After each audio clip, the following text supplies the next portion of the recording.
Hello ratbags, it's Jade. Welcome to another Conan Exiles tutorial. Today I'm going to be showing you the end game loot of Conan Exiles. Of course you can get legendary weapons and you can get them from killing lots of bosses and find them in lots of dungeons.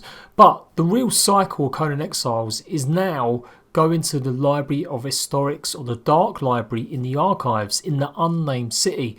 I'm going to be showing you that location. I'm also going to be showing you every single item, every weapon, every placeable or buildable that you can craft in. You're going to need power stones or the fragments of power. I'm also going to show you a quick brief guide how to get them from the monsters and the enemies in the unnamed city. I will be coming back with a detailed guide on where all the fragments of power are going to be, but I did just want to show you this because it's fairly new to me. I haven't really completed a lot of the end game before like this, and some of this stuff has only just been added in recently with the Sunken City update. So good time to revisit, show you guys all the end game loot, what you'll be aiming to go and do and grab. Some of this stuff is a bit comical, some of it's useful. You guys let me know what's your favourite item from the Dark Library. Head over to 6D right in the top corner and you will find the entranceway here. The obelisk is just on my right hand side there, and right opposite is the entranceway into the archives where you learn the map room, or where that's exactly how you get the map feat, and you can get the historic library feat as well. Run down obviously, and if you've not unlocked the map room, go and talk to the spirit there and he will grant you the new feat of the map room, and that means you can obviously go around. I've done a tutorial on that already, so if you want to know more about that, how you can fast travel, go and check that out. The links for it will be in the description box down below. Little FYI, you've got to be level 60 to be able to craft a lot of this stuff that I'm going to show you once you get the blueprint or the scroll for it. You can see on the right of the spirit there is a bookcase or scroll case. That's what you're going to be going over and trying to activate. Simply go up to it like I said and press the square button and you'll see it pops up with the box saying do you want to activate this, and yes we do. Now in game they've just referred to it as the Dark Library. I don't know if it's either, maybe it's just the Archive Library, the Library of Historics, the Dark Library, whatever way you want to call it. It's basically got a lot of dusty old scrolls. So you saw me swap a fragment of power for a scroll. What you then do with that scroll is simply read it, use it in your inventory, and it will grant you a special recipe for a new item. You keep these items always. You can have them as long as you want once you've learned them, and it just simply adds something to your collection, but it is random. You do get a little bit of a scroll just giving you some backstory or information about what it is or what it does. Each fragment of power will give you one scroll and that will teach you one recipe. So I'm going to convert it and use it, and you can see I've unlocked the table leg.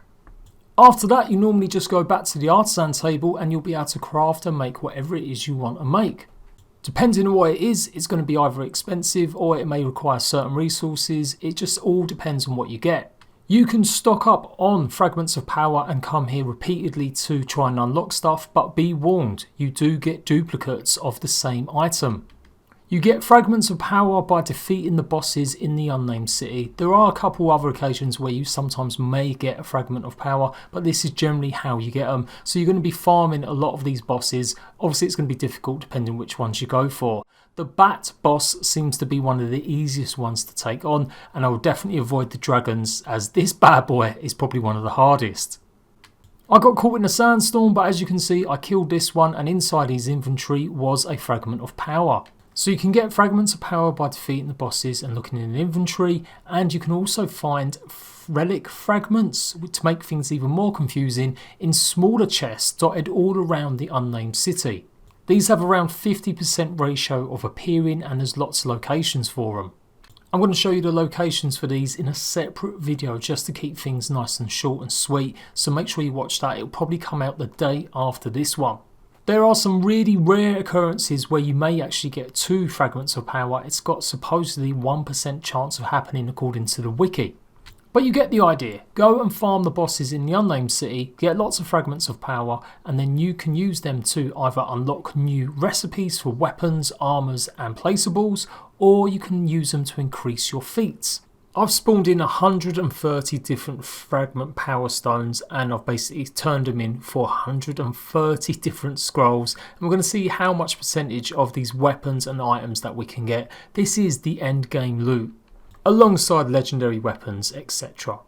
The battle spatula is going to need 1 fragment of power, 20 star metal and 1 short handle. Does 51 damage, but it has absolutely no armor penetration. It is a one-handed axe though. You can craft one of these at the blacksmith's bench. Next up we've got Dead Leg, which gives you 54 damage and 25 armor penetration. Truly a fantastic weapon to get hold of. Maybe that's why it's so rare. I spawned in over 130 scrolls and I only received one Dead Leg. FYI, it does count as a two-handed axe, and you're going to need a Fragment of Power and just a regular severed leg to make this one. Gravedigger is a two-handed spear, damage of 48, armor penetration of 8.5%. You're going to need 20 star metal again and one long handle to make this bad boy. It does also come with reach, so that's going to give you a little bit more in combat. Havoc and Malice are basically dual wielding axes. It's going to give you 57 damage. And it's got an armor penetration, sadly, of 0. But it does do additional bleed damage.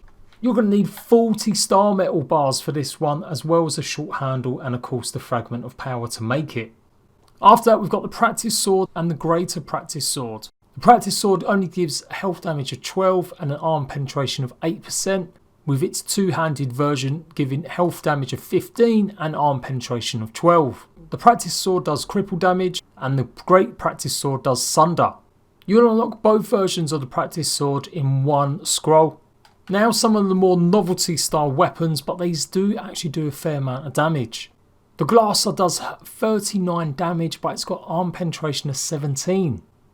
It also does bleed. It's a pretty formidable weapon. Next up we've got the Reinforced Stool, which does health damage of 48, arm penetration of 21. It also is brilliant for shield smash. The Table Leg probably is one of my favourites. It does 54 damage and a massive 25 armor penetration. Absolute beast of a weapon. You can also see it does sunder damage too. You'll need one Fragment of Power, 20 star metal bars and one long handle to make this one. Relatively, the Table Leg was one of the rarest ones to get. I got a good few Reinforced Stools. The Glasser, I got a few bunch of them as well, about 4 or 5. And Havoc and Malice I got bundles of as well. Next up we've got the Whirlwind Blades, which do health damage of 54, arm penetration of 10%. They are of course two-handed blades, and you can see it's massive damage they do. It's probably got one of the derpiest animations out of all of these weapons though. It looks literally like I'm having a close shave. These drop fairly adequately as well. I got about 4 of these in the 130 scrolls that I claimed. So that's pretty much it for the normal style weapons and novelty weapons. Now we've got all the Venom stuff. I'm going to rattle these off quickly. Venom infused daggers give you 31 damage, arm penetration of 9 and bleed. Obviously it's also got the poison damage too. The axe does 41 damage but no arm penetration, but it does have shield smash. Two-handed swords give you 48 health damage, 6% penetration and cripple. The sword itself on its own does 38 damage, 4% penetration and cripple again. And the Venom infused pike does 38 damage, 4 penetration with the ability of reach.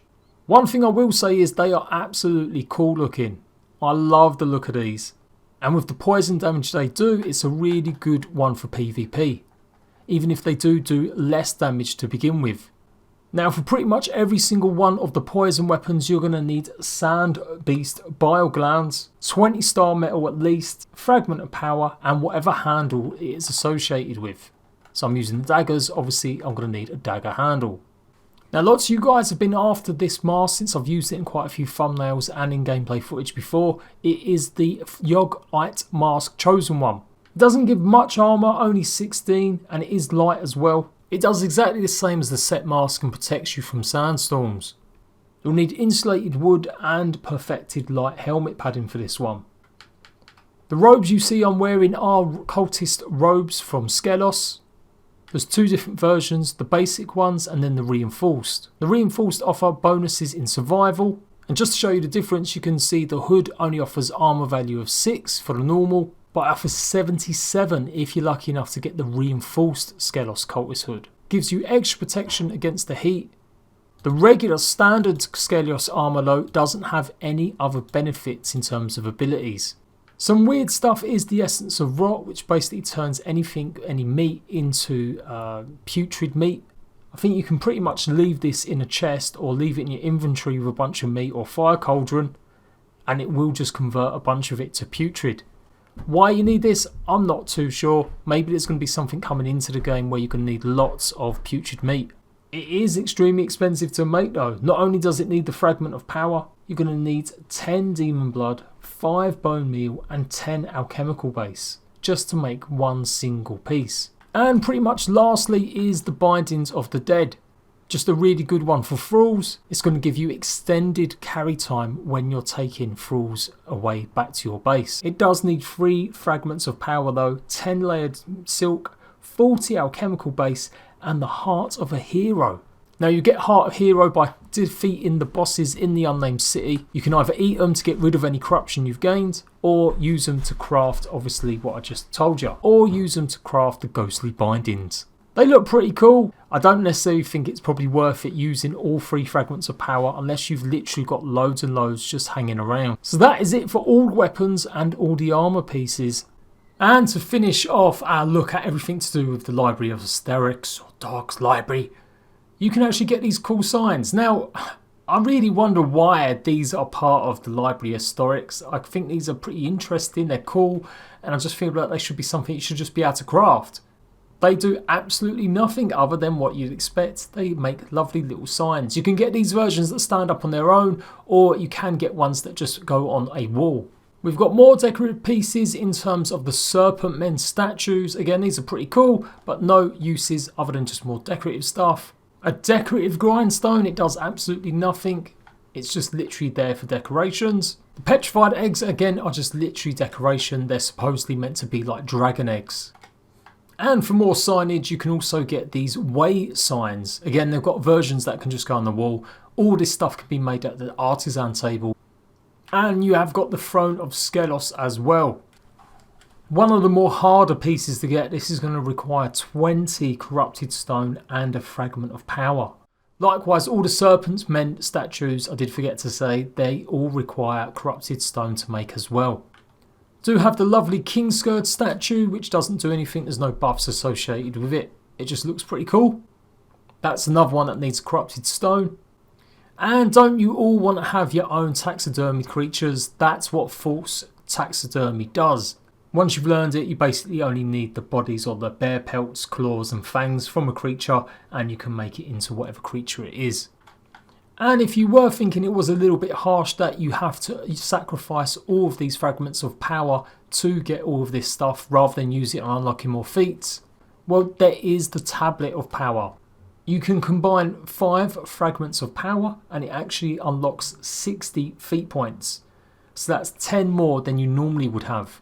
Consuming just 1 Fragment of Power normally gives you 10 feat points.